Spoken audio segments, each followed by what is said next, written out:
राम राम जी, नमस्कार। पडाला sir classes में आपका स्वागत है।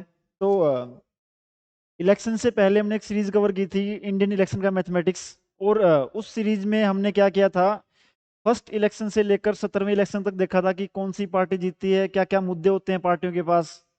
और इस सीरीज का पर्पस क्या था, आपका जो 18वां इलेक्शन है, जो जिसका रिजल्ट कल आया है यहाँ पे। तो हम आज लास्ट वीडियो पार्ट किए उस सीरीज की। 18th इलेक्शंस के जो रिजल्ट आए हैं, किस पार्टी को कितना मिला, किसने क्या क्या प्रॉमिस किया था और क्यों क्यों मिला, कितनी सीटें आई हैं, कौन किसकी सरकार बनेगी, क्या क्या पॉसिबिलिटीज हैं, सारी चीजों को स्टडी करेंगे एक एजुकेशनल एंगल से। तो स्टार्ट करते हैं। अब जो ये लोकसभा है, सबसे पहले मैंने बोला कि ये वाली आपकी है 18th वाली, और जो इसकी टर्म है वो है 2024 से, वैसे तो होना चाहिए 2029 तक, लेकिन मैंने यहां पे रखा है क्वेश्चन मार्क। ठीक है, ये डिपेंड करता है कि जो इस लोकसभा में सीटें मिली हैं, कितनी सीटें मिली हैं, क्या सरकार स्टेबल रहेगी नहीं रहेगी, इसका आंसर देखेंगे। साथ के साथ में जो एग्जिट पोल, जैसे ही 1 तारीख को, 1 जून को 7th फेज की वोटिंग कंप्लीट होती है, तो उसी दिन एग्जिट पोल का मतलब जितने भी न्यूज चैनल्स हैं वो अपना एक सर्वे करते हैं, और उस सर्वे के आधार पर वो बताते हैं कि किस पार्टी को कितनी सीटें मिल सकती हैं या किसकी सरकार बन सकती है। तो स्टार्ट करते हैं वीडियो को। सबसे पहले ये महाशय हैं जिन्होंने, और ऐसे ऐसे इंडिया के बहुत सारे न्यूज चैनल से देखेंगे उनको, इन्होंने बोला था कि जो भारतीय जनता पार्टी वाला अलायंस है उसकी सीटें 373 से 404 के बीच में रहेंगी। और इन्होंने बोला था कि भी एक हैशटैग किया था उन्होंने, एग्जिट पोल का बाप। इसके साथ साथ में और आपके जितने हैं, एक चाणक्य वाले हैं जिनका एग्जिट मत था, उन्होंने 385 सीटें बोली थी। एक्सिस, ठीक है, 361। एबीपी, आज तक सारी जितनी भी बड़े बड़े न्यूज चैनल थे, सबने बीजेपी को 370 से 405, बीजेपी मतलब जो उनका गठबंधन था एनडीए, नेशनल डेमोक्रेटिक अलायंस, और जो कांग्रेस पार्टी का अलायंस था अदर पार्टीज का, उसका नाम था इंडिया अलायंस, उसको सबने सीटें दी थी 110 से 140 के बीच में। ये जितने भी न्यूज चैनल हैं आपके, चाहे इसमें आज तक हो, चाहे आपका बड़े बड़े टीवी एंकर्स हैं जो कि प्रो गवर्नमेंट माने जाते हैं, और उन्होंने सबने भर भर के सीटें दे दी एनडीए को। चलते हैं नेक्स्ट। इसमें सी वोटर था, उन्होंने 383 सीटें बोली, चाणक्य वालों ने 415 बोली, सीएनएक्स ने 401 बोली। तो जो नारा था, नारा था 400 पार, उस नारे पे बीजेपी पार्टी कितना खरा उतर पाई, देखते हैं। अब जैसे ही रिजल्ट आने स्टार्ट होते हैं या रुझान स्टार्ट होते हैं, तो जो फाइनल नंबर आया एनडीए का, वो आया है आपका 291, और जो कांग्रेस का अलायंस था इंडिया अलायंस, उनका आया है 240। अब थोड़ा सा समझ लेते हैं। जो लोकसभा में सीटें हैं वो हैं 543, और बहुमत की सरकार बनने के लिए इसका 50% प्लस 1 कितना चाहिए, 272 का आंकड़ा। अब 272 में जब 2019 के इलेक्शंस हुए थे, उस टाइम बीजेपी की खुद की सीटें थी 303 अपनी, और बाद में एनडीए की मिला के इनकी ज्यादा थी, तो ये खुद से बहुमत लेके आए थे। लेकिन जो 291 अब की बार है एनडीए का, उसमें बीजेपी की खुद की सीटें हैं 241। अब जो ये नंबर है 241, अगर इसको हम 272 में से माइनस करें 31, और इनकी सीटें कितनी आई हैं 91, अब 50 सीटें इनके पार्टनर्स की हैं, और उसमें से 31 सीटें बहुत जरूरी हो जाती हैं। क्यों? क्योंकि इनको गवर्नमेंट बनाने के लिए नंबर चाहिए 272 का। कहने की बात सीधी सीधी ये है कि ये डिपेंड है अदर पार्टीज पे इस नंबर को बनाने के लिए। अब कुछ इस इलेक्शंस में अजीब चीजें भी रही। सबसे पहले जो बीजेपी गवर्नमेंट का सबसे मेन मुद्दा था जिस पे इलेक्शन लड़ा जा रहा था, वो था आपका राम मंदिर। अब राम मंदिर है जी अयोध्या में, और अब की बार जो अयोध्या की सीट है वो बीजेपी आपकी हार गई। वहां पे इनके कैंडिडेट थे, 2 टाइम से लोकसभा सांसद थे, पप्पू सिंह, वो हार गए, सबसे बड़ी बात। दूसरा, इनकी जो एक अमेठी की सीट थी, स्मृति ईरानी जी, 2019 में इस सीट से उन्होंने कांग्रेस पार्टी के जो महासचिव लगा लीजिए, मेन फेस लगा लीजिए, पीएम के राहुल गांधी को हराया था, वो यहां से हार गई। और इस बार जो हुआ यहाँ पे कि सारी पार्टियां, अब बीजेपी की खुद की 241 सीट है तो 31 लेस हैं। अब समझते हैं यहाँ पे ये गणित में क्या क्या इंपॉर्टेंट है। सबसे पहले, आज तक बीजेपी गवर्नमेंट ने केरला में कोई भी सीट नहीं जीती। केरला को नाम बोलते हैं हम लोग गॉड ओन्स कंट्री। केरला में पहली बार आज तक के इतिहास में बीजेपी की एक सीट आई है। वहां पे आपके एक एक्टर हैं जिनका नाम है यहाँ पे सुरेश गोपी, वो पहली सीट उन्होंने केरला में दिलाई है। दूसरा, कांग्रेस की अब की बार 99 सीट आई है जो कि पिछले इलेक्शंस में 52 थी, तो सेकंड लार्जेस्ट जो अपोजिशन पार्टी है वो बन के उभरी आपकी कांग्रेस। आगे देखते हैं। अब जिस स्टेट से सबसे ज्यादा उम्मीदें थी, जहां पे पिछली बार आपकी 76 सीट, सबसे लार्जेस्ट स्टेट है आपका यूपी, वहां पे टोटल लोकसभा सीट्स हैं आपकी 80। अब 80 सीटों में से 2014 में बीजेपी ने जीती थी 71, 2019 में थी 76, और अब की बार नारा था क्लीन स्वीप का 80 सीटों का। और जो नंबर गवर्नमेंट का आया है 291 या बीजेपी की 241, ये 241 आने का सबसे बड़ा रीजन ही यूपी है। यूपी में जहां पे 80 पार का नारा था, अब की बार अपोजिशन पार्टी वहां से 46 के अराउंड सीट्स लेके बैठी हैं, जिसमें सबसे बड़ा हिस्सा आपका निभाया है समाजवादी पार्टी। इनके लिए बिल्कुल अनएक्सपेक्टेड था। दूसरा, आपका यहां पे इलेक्शन रिजल्ट्स में जो किंग मेकर बोलते हैं जी, एक वर्ड है किंग मेकर, जो सत्ता को बनाते हैं चलाते हैं। जैसे कि अब की बार जो हरियाणा है, हरियाणा में बीजेपी के पास सारी सीटें नहीं थी, तो उन्होंने जो आपके दुष्यंत चौटाला हैं, दुष्यंत चौटाला की पार्टी है जेजेपी, उनके 10 एमएलए थे, उनके बेस पे सरकार बनी हुई थी। तो अब की बार आपको पता है कि 241 में से 31 सीटें कम है, और इन 31 सीटों में जो मेन रोल निभा रही है आपकी, एक है तेलुगु दसम पार्टी, चंद्रबाबू नायडू की है आपकी आंध्र प्रदेश, और दूसरा आपका बिहार में नीतीश कुमार की पार्टी है जेडीयू। इनकी सीटें आई हैं 12, तो 16 और 12 नंबर बनता है 28। और एक जो रामविलास पासवान की पार्टी है लोक जनहित पार्टी, उनकी 5। तो ये 3 पार्टीज पे मिलके डिपेंड करता है 33 सीटें। अगर कल को ये अपना हाथ गवर्नमेंट से पीछे खींच लें, तो गवर्नमेंट का जो नंबर है 272 का, वो खतरे में आ सकता है और सरकार गिर सकती है। कुछ और फैक्ट देखते हैं। एक आपकी कॉन्स्टिट्यूएंसी है इंदौर की। अब की बार इंदौर 2 चीजों के लिए फेमस। अच्छा, आपका एक क्लीन लाइनेस सर्वे होता है पूरे इंडिया में, सबसे क्लीनेस्ट सिटी कौन सी है, और पिछले 2-3 साल से इंदौर उसमें फर्स्ट आता है। अब की बार हुआ क्या यहाँ पे कि इलेक्शन से जस्ट पहले कांग्रेस ने जिस कैंडिडेट को अपना डिक्लेयर किया था, उसने अपना नॉमिनेशन पेपर कांग्रेस को बिना बताए वापस ले लिया। अब बिना बताए वापस ले लिया तो वहां पे फाइट में कोई रहा ही नहीं, तो वहां पे बीजेपी का कैंडिडेट अकेले थे।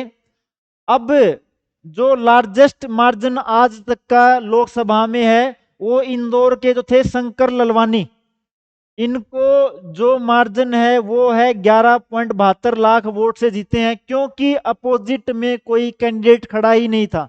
तो लोकसभा में लार्जेस्ट मार्जिन से कोई विक्ट्री है तो पहली बार अब की बार बनी है इंदौर से ही। और अब की बार यहाँ पे एक रिकॉर्ड और होता है, जो कांग्रेस का कैंडिडेट वापस चला गया था, उसी चीज को ठीक करने के लिए कांग्रेस ने अपने जितने भी वर्कर्स थे वहां पे नोटा दबाने की अपील की। नोटा जो मशीन में सबसे लास्ट ऑप्शन होता है, और अब की बार इंदौर में 2.1 लाख वोट नोटा डले वहां पे। तो ये भी आज तक का लार्जेस्ट नंबर है जो कि नोटा वोट डाले गए थे। मध्य प्रदेश में 29 सीटें हैं, वहां पे बीजेपी ने क्लीन स्वीप किया, कांग्रेस की एक भी सीट नहीं आई। और सेम टू सेम यही हाल दिल्ली का भी था आपका। दिल्ली में जहां पे आपकी जो विधानसभा है वहां पे रूल कर रही है आम आदमी पार्टी, लेकिन दिल्ली की पॉलिटिक्स में जो आपकी असेंबली है वहां पे जनता चुनती है दूसरी पार्टी को, लेकिन जैसे ही लोकसभा का नंबर आता है तो वो अपना ध्यान लगाते हैं बीजेपी गवर्नमेंट की तरफ। ये कुछ फैक्ट्स थे। और एक जो इंपॉर्टेंट फैक्ट यहाँ पे ये था कि अब की बार जो प्रधानमंत्री तीसरी बार बनने जा रहे हैं नरेंद्र मोदी, उनका विक्ट्री का मार्जिन जो है वो कितना है, 1.5 लाख। पिछली बार ये 4.5 लाख था, वाराणसी से लड़ते हैं इलेक्शन ये। अब जब इलेक्शन की काउंटिंग चल रही थी तो एक समय ऐसा भी आया कि जो मोदी जी हैं वो पिछड़ रहे थे 6 या 7 हजार वोटों से ज्यादा। ऐसा पहली बार हुआ है कि भी चाहे वो जीत 1.5 लाख से गए हो, लेकिन एक टाइम पे जब काउंटिंग हो रही थी वो पिछड़ रहे थे। तो यहां से कुछ लोग इंडिकेशंस लगा रहे हैं कि क्या उनके नाम पे 14-19 का इलेक्शन लड़ा, 24 का इलेक्शन लड़ा, तो उनकी पॉपुलैरिटी कम हो रही है। क्यों?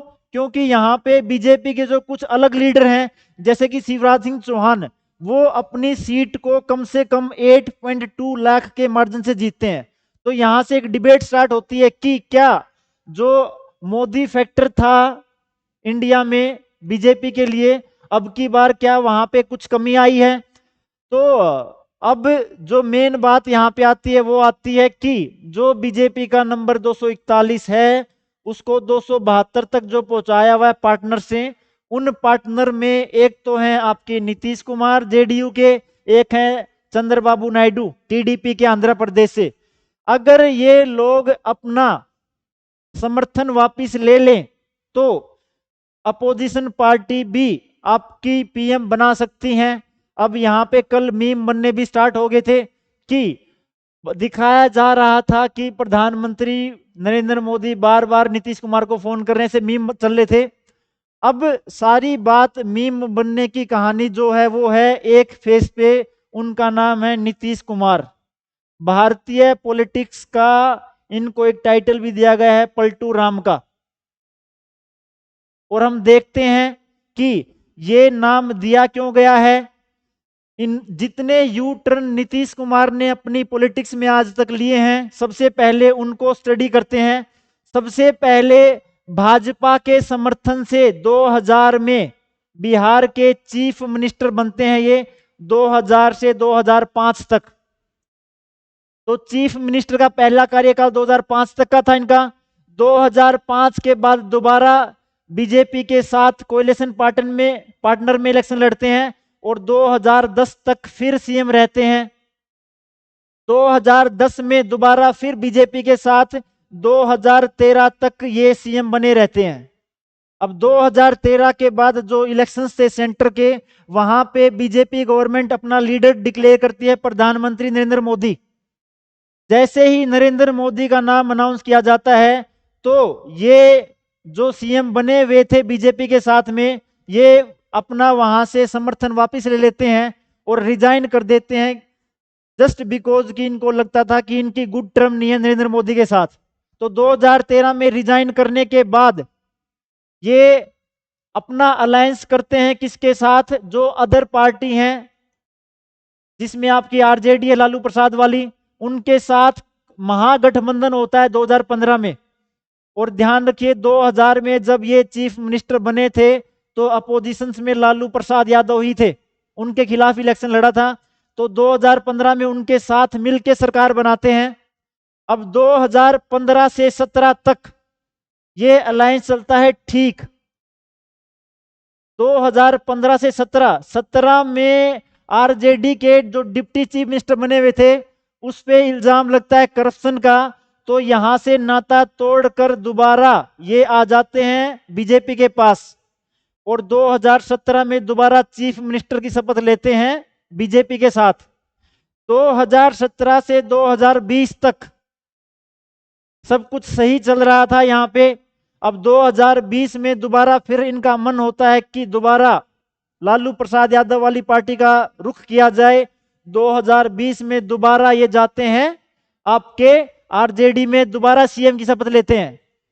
2020 से 2022 में दोबारा फिर ये क्या करते हैं, पार्टी छोड़ देते हैं और 2022 के पार्टी छोड़ने के बाद दोबारा आपका आ जाते हैं, ये 2024 में रिटर्न कर देते हैं वापस। 2020 से 24 सीएम रहे और उसके बाद 24 में फिर इनको लगा कि भी नहीं, लालू प्रसाद वाली पार्टी ठीक नहीं है और 24 में दोबारा बीजेपी में आ जाते हैं। हर बार आने के बाद मैं बीजेपी का लॉयल समर्थक हूं, उनके साथ ही रहूंगा, एनडीए का अहम पार्टनर है। तो जो ये चीज होती है इसको हम लोग जो टर्म देते हैं इसको बोलते हैं अपॉर्चुनिस्टिक पॉलिटिक्स। जिस साइड आपको फायदा दिख रहा है आप उस साइड जाते हैं। तो इनके इन्हीं बिहेवियर को देखते हुए अब भी कयास लगाए जा रहे हैं कि इनका भरोसा नहीं है और ये दोबारा कांग्रेस पार्टी का जो अलायंस है वहां पे आ सकते हैं। और आज जब ये दिल्ली आ रहे थे, दिल्ली जिस प्लेन में आए यहाँ पे आके, उस प्लेन में आरजेडी के जो कैंडिडेट हैं तेजस्वी यादव, उनके साथ ही आए हैं ये। तो यहां से भी माहौल गर्म है स्पेकुलेशंस का कि किसके साथ रहेंगे किसके साथ नहीं रहेंगे। तो ये डिटेल्ड हमने पढ़ी अब तक। लास्ट में हम लोग एक छोटी सी डिबेट देखते हैं ईवीएम की। बहुत बार ईवीएम पे क्वेश्चन उठते रहे हैं कि फेयर है नहीं फेयर है, ये क्या हैक हो सकती है। अब जो ईवीएम है उसके अंदर टोटल है जी 3 चीजें, ध्यान से देखिएगा। एक तो मशीन है आपकी, उसका नाम है वीवीपैट। एक है जो जिससे आप वोट डालते हैं, उसका नाम है इलेक्ट्रॉनिक वोटिंग मशीन। और एक जो आपकी तीसरी मशीन और होती है, इसको हम बोलते हैं कंट्रोल यूनिट। अब थोड़ा सा समझते हैं अब क्यों हैक नहीं हो सकती। सबसे पहले तो इन 3 मशीनों को आपस में जोड़ा जाता है, कहीं से इसका कोई कनेक्शन बिजली का इंटरनेट का नहीं, आपस में इसके अंदर एक बैटरी होती है, इन 3 मशीनों को आपस में जोड़ते हैं। दूसरा, आपके जो इलेक्शंस की वोटिंग स्टार्ट होती है सुबह 7 बजे। अब 7 बजे से पहले 5:30 बजे एक रूल होता है जिसका नाम है मॉक पोल।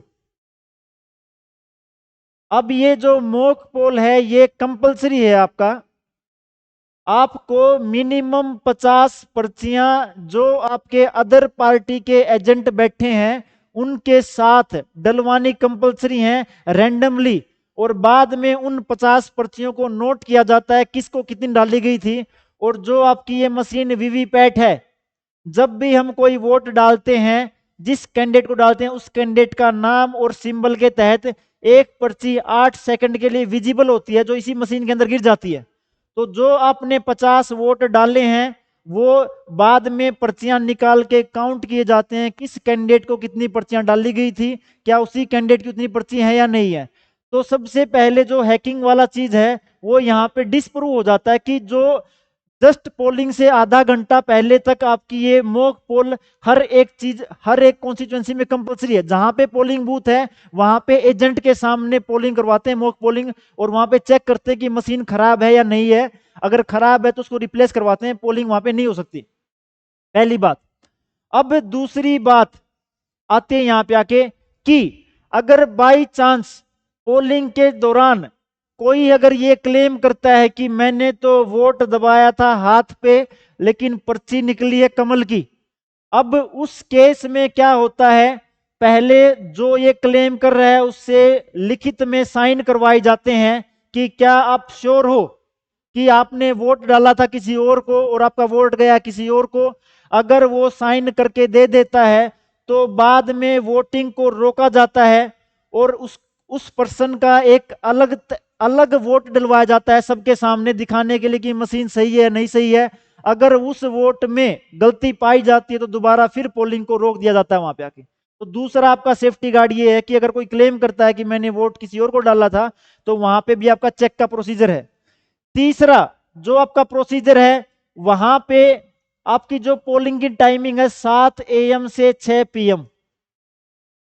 अब 6 बजे जब वोटिंग क्लोज होती है वहां पे जो आपकी ईवीएम होगी या जो आपकी कंट्रोल यूनिट होगी जो सबसे मेन है, कंट्रोल यूनिट पे जितने वोट डले हैं अब तक, मान लो 900 में से टोटल 600 वोट पड़े हैं, तो बकायदा जब वहां पे एक क्लोज का बटन होता है कंट्रोल यूनिट में, क्लोज का बटन एजेंट के सामने, सारे जितने भी एजेंट बैठे हैं उनके सामने, एजेंट के सामने ये क्लोज का बटन दबाते हैं और क्लोज का बटन दबाने के बाद जितने भी वोटिंग हुई है, कितने वोट पड़े हैं, कितने कैंडिडेट थे, सारे नंबर कंट्रोल यूनिट के अंदर शो होते हैं। उन्हीं का मिलान किया जाता है। एक फॉर्म है आपका 17C, वहां पे जितने कैंडिडेट्स ने वोट डाला है उनकी फिजिकल एंट्री होती है और उस फिजिकल एंट्री में आपका नाम, आपका आइडेंटिटी कार्ड, आपके साइन लिए जाते हैं। मान लो वहां पे नंबर है 601, तो जिस टाइम पे वोटिंग क्लोज हो रही है यहां पे भी नंबर होना चाहिए 601। तो ये नंबर जब मैच होता है वो मैच करके सारे एजेंट्स को दिखाया जाता है कि देखो जी वोटिंग आपकी इतनी हुई है।